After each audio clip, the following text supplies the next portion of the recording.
Hi అండి, welcome back to our YouTube channel Chinnu's charts and vlogs. ఈ video వచ్చేసి మేము రీసెంట్గా మా పాపకు బాబుకి అక్షరాభ్యాసం చేయించామండి.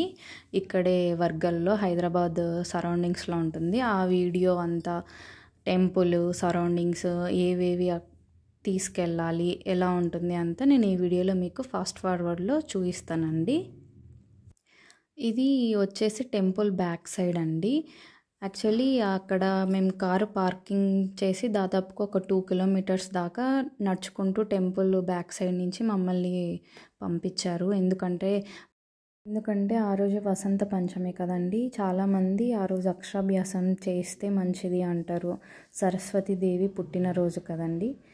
సో అందుకని చాలామంది వచ్చారు. చూస్తున్నారు కదండి ఎలా ఉన్నారో జనాలు. ఫుల్ అసలు వెళ్ళడానికి దారి కూడా లేదు.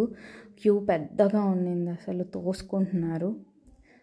చూస్తున్నారు కదండి ఎలా ఉన్నారో. మేము కూడా అలానే క్యూలో ఎలాగలాగా వెళ్ళేసి మా పాపకు బాబుకు అక్షరాభ్యాసం చేయించాము.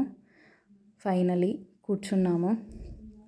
చూస్తున్నారు కదా మా బాబు స్లేట్ ఇవ్వంగానే రాసేయాలని హడావిడిగా తీసేసుకుంటున్నాడు. ఇలా కూర్చోబెడతారండి.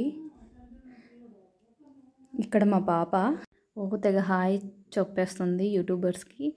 సో ఇక్కడ పంతులు వాళ్ళంతా ఏంటంటే ఇక్కడ స్లేట్ మీద ఓం శ్రీ అని రాయిస్తారనమాట ఫస్ట్. ఇక్కడ మా బావ, మా అక్క, మా పాప. టెంపుల్కి ఏమీ తీసుకెళ్ళాలి అక్షరాభ్యాసం కోసం అంటే బియ్యము, ఎండు కొబ్బరి, ఎండు ద్రాక్ష, కుంకుమ, పసుపు, పువ్వులు అండి. వీలైతే ప్రసాదం కూడా చేసుకెళ్ళచ్చు, లేదా అరటిపళ్ళు అయినా పర్లేదు. ఒకవేళ మనం మర్చిపోయాము అన్నా సరే, ఏమీ తీసుకెళ్ళలేదు అనుకున్నా అక్కడ టెంపుల్ దగ్గర అన్నీ అవైలబుల్గా ఉంటాయి. 250 to 300 లోపల అన్నీ వస్తాయండి. సో చూస్తున్నారు కదండి, టెంపుల్ అయితే చాలా అంటే చాలా బాగుంటుందండి. వీలైతే మీరు కూడా ఒకసారి విజిట్ చేయండి. సో ఈ వీడియో కనుక మీకు నచ్చినట్లయితే please like, share and subscribe.